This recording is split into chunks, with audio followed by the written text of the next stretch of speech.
নমস্কার, দেখছেন talk to Bangla. আমি অভিষেক রয়েছে আপনাদের সাথে। এই মুহূর্তে যে খবর নিয়ে উপস্থিত হয়েছি, ভারতীয় জনতা পার্টি এই মুহূর্তে বেশ খানিকটা চাপে, সেটা বলে দেওয়ার অপেক্ষা রাখে না এবং সেটা নিয়ে খবরও নয়। কিন্তু প্রতিনিয়ত তারা যেরকম আচরণ করছে তাতে কিন্তু অবশ্যই একটা জিনিস স্পষ্ট, তারা চাপে যে মানুষটার জন্য, তার নাম রাহুল গান্ধী। আমরা রাহুল গান্ধীর কোন রকম স্তুতি গাইতে এখানে বসিনি, তার কারণ আমরা কারোর কোনো ধরনের কোনো পার্টির সঙ্গে যুক্ত নই, কারোর সমর্থক নয়। কিন্তু ভারতীয় জনতা পার্টি কিংবা গুজরাট লবি এই মুহূর্তে যা করছে তাতে তো অবশ্যই এই কথা বলতেই হয় যে শাসক দল হয়তো রাহুল গান্ধীকে ভয় পাচ্ছে। তা না হলে প্রতিটা জায়গায় রাহুল গান্ধী যেখানেই ছাত্রকে গুঞ্জ অনুষ্ঠান করেন, সেখানেই তিনি যাওয়ার আগে কোনো না কোনো সমস্যা কেন ক্রিয়েটেড হয় বলতে পারেন? এই ধরনের সমস্যাগুলো আমরা দেখতে পেয়েছি কোটার ক্ষেত্রে, রাজস্থানের কোটা, তার পরবর্তীতে দেরাদুনের ক্ষেত্রে, তার পরবর্তীতে প্রয়াগরাজে আমরা দেখতে পেয়েছি প্রত্যেকটা জায়গায় তার ভেন্যু নিয়ে কোনো না কোনো সমস্যা। তিনি যেখানে সভা করবেন সেখানে তার পোস্টার ছিঁড়ে দেওয়া হচ্ছে, সেখানে ছাত্রদের আসতে দেওয়া হচ্ছে না, বিভিন্ন রকম আমরা আপনাদের ভিডিও তুলে ধরেছি বিভিন্ন সময়। কিন্তু এবারে সরাসরি অনুষ্ঠানটা ছিল পুনেতে 22শে আগস্ট, এবং 22শে আগস্ট অনুষ্ঠানের ঠিক আগে মহারাষ্ট্র পুলিশ কি একদম নোটিশ জারি করেছে আপনারা শুনবেন। 18 তারিখ থেকে 31শে আগস্ট পর্যন্ত, 18 আগস্ট থেকে 31শে আগস্ট পর্যন্ত কোনো ধরনের কোনো গ্যাদারিং করা যাবে না। এবং সেখানে তারা কারণ কি দিচ্ছে, রাহুল গান্ধীর শো, সেইটা তো বলা যায় না, তাহলে তো সেই ক্ষেত্রে সমস্যা তৈরি হবে, রাজনৈতিক একটা বিষয় চলে আসবে। সেই ক্ষেত্রে কারণ দেখা দিচ্ছে যে রাখি আছে, তার সঙ্গে ঈদে মিলাদ রয়েছে, এবং তাই জন্য সম্পূর্ণ গ্যাদারিং এই ধরনের কোনো কিছু করা যাবে না। 5 জনের বেশি একসাথে যুক্ত হতে পারবে না, অর্থাৎ একদম সরাসরি 144 ধারা বা কারফিউ বা 163 ধারা বর্তমান বিএনএস অনুযায়ী সেটা জারি করে দেওয়া হয়েছে। কিন্তু গুরুত্বপূর্ণ বিষয়টা হচ্ছে এই যে একদম সরাসরি পুলিশ কমিশনার তার দ্বারা এটা এই নোটিশটা এলো, সেটা কি শুধুমাত্র তার নোটিশ, নাকি রাজ্যের মুখ্যমন্ত্রীর নোটিশ, নাকি একদম দিল্লি থেকে এই খবর আসছে? এই ঘটনা এই মুহূর্তে কাকতালীয় কি হতে পারে সম্পূর্ণ, যে যেখানেই যে রাজ্যে রাহুল গান্ধী যাচ্ছেন সেখানেই এই ধরনের সমস্যা তৈরি হচ্ছে, এবং তার শো তার পরবর্তীতে ব্লকবাস্টার কিংবা তার থেকেও বেশি কিছু প্রমাণিত হচ্ছে। আমরা দেখতে পেয়েছি প্রয়াগরাজের ক্ষেত্রে রিসেন্ট যে ছাত্রকে গুঞ্জ অনুষ্ঠানটা তিনি করেছিলেন, সেই প্রয়াগরাজে একদম সরাসরি একদম ব্লাস্ট হয়েছে। এমন আমরা আপনাদেরকে জানিয়েছিলাম যে অমিতাভ বচ্চন যখন 1980 সালে ভোটে দাঁড়িয়েছিলেন, এলাহাবাদে গিয়েছিলেন তৎকালীন সময়, তখন সেখানে যা ভিড় হয়েছিল তার থেকে বহু গুণ বেশি ভিড় হয়েছিল রাহুল গান্ধীকে দেখতে ছাত্রকে গুঞ্জ অনুষ্ঠানে প্রয়াগরাজে।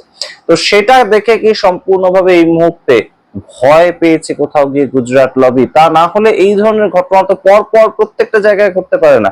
সেটা যেমন অনেকেই বলছেন, আপনাদেরকে জানাই যে ছাত্রকে গুঞ্জ অনুষ্ঠানটা 2026 সালে অত্যন্ত হিট একটা শো, এবং রাহুল গান্ধী সেখানে যাচ্ছেন, কোন রকম কংগ্রেসের পতাকা থাকছে না, কোন রকম রাজনৈতিক দলের কচকচানি থাকছে না, শুধুমাত্র ছাত্র ছাত্রীদের সঙ্গে কানেক্ট করছেন তিনি। এবং সেখানেই বড় সড় একটা প্রশ্ন উঠছে যে ছাত্র ছাত্রীদের মনে রাহুল গান্ধী জায়গা পাচ্ছেন, এবং সেটা ভারতীয় জনতা পার্টি খুব ভালোভাবে বুঝতে পারছেন, এবং তাই জন্যই তাকে আটকানোর চেষ্টা। তার কারণ এই সামগ্রিক যে ছাত্র আন্দোলনটা, ঠিক তার পরের থেকেই রাহুল গান্ধী যেন প্রোঅ্যাক্টিভ হয়ে পড়েছেন। দিনটা যদি আপনারা মনে করে রাখতে পারেন, তাহলে 21শে জুলাই, 20শে জুলাই ছাত্রদের উপর লাঠিচার্জ হলো, তার পরবর্তী দিন থেকে রাহুল গান্ধী একদম প্রোঅ্যাক্টিভ।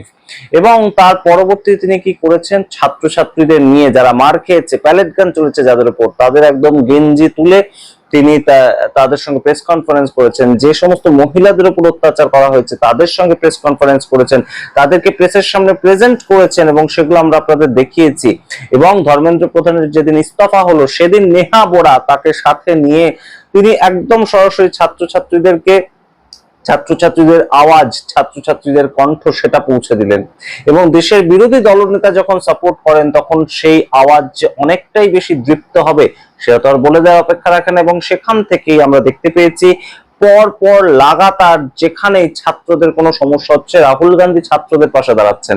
ঝাড়খণ্ডে তাদের সমর্থিত সরকার, অর্থাৎ কংগ্রেসের সমর্থিত সরকার চলছে, কিন্তু রাহুল গান্ধী যেটা করলেন একদম স্রোতের উল্টো দিকে দাঁড়িয়ে, যে সরকার কাদের চলছে পরে দেখা যাবে, আমি আগে ছাত্রছাত্রীদের পাশে দাঁড়াবো, ছাত্রদের উপর লাঠিচার্জ আমি মেনে নেব না।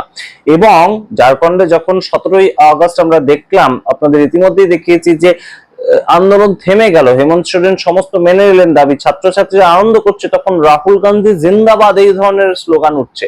তো এই সামগ্রিক প্রেক্ষাপটগুলো কোনো মতেই মেনে নিতে পারেননি হয়তো এই মুহূর্তে গুজরাট লবি, এবং সেখান থেকেই এই ধরনের অর্ডার পুনেতে। তার কারণ পুনেতে যে পোস্টারটা এসেছিল রাহুল গান্ধীর, সেটা একদম ইন্টারেস্টিং একটা পোস্টার। তার কারণ এই ছাত্র কি গুঞ্জ অনুষ্ঠানটায়, পুনের ক্ষেত্রে পার্টিকুলারলি, সেখানে শুধুমাত্র মহিলাদেরকে নিয়ে এই অনুষ্ঠানটা হওয়ার কথা ছিল, অর্থাৎ শুধুমাত্র ছাত্রীরা আসবে, ছাত্ররা এখানে আসবে না। এটাই ছিল অনুষ্ঠানের ফরম্যাট, এবং ইন্টেলিজেন্সের সূত্র মারফত যা খবর রটে গিয়েছিল, 1 লক্ষের বেশি ছাত্রী সেখানে জড়ো হবেন, 1 লক্ষের বেশি ছাত্রী। এটা খুব একটা অসম্ভব কিছু নয়, তার কারণ প্রয়াগরাজে যেখানে একদম নর্দমার জল থেকে শুরু করে কাদা ফেলে দেওয়া হয়েছিল কর্পোরেশনের তরফ থেকে, এ ধরনের অভিযোগ উঠেছিল, সেখানেও পর্যন্ত এত পরিমাণে ভিড় হয়ে গিয়েছিল, পুরো আশপাশের সমস্ত এলাকা জ্যাম হয়ে গিয়েছিল রাহুল গান্ধী সেখানে গিয়েছিলেন বলে।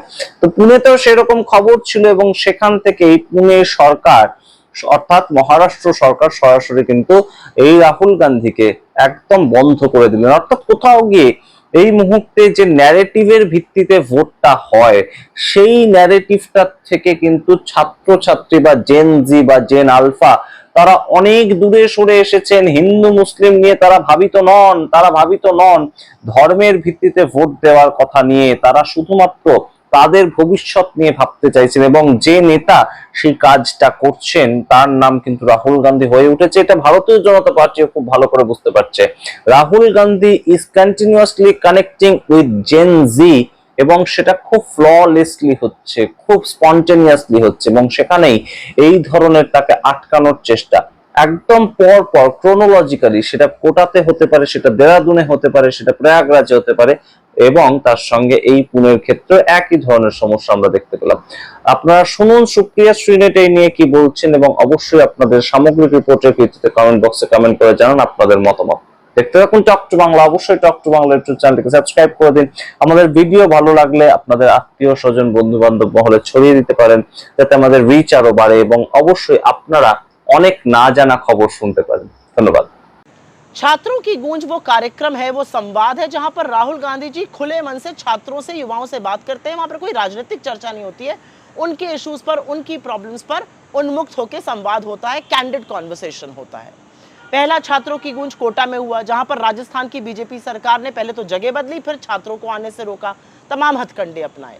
दूसरा छात्रों की गूंज देहरादून में हुआ, जहां पर उत्तराखंड की बीजेपी सरकार ने पहले तो जगह बदली और उसके बाद बगल में ही कार्यक्रम करके अड़चने पैदा करने की कोशिश करी। तीसरा छात्रों की गूंज प्रयागराज में हुआ, जहां पर उत्तर प्रदेश की बीजेपी सरकार ने पहले तो परमिशन कैंसिल कराई, फिर अंत तक परमिशन देने में बड़ी दिक्कतें पैदा करी।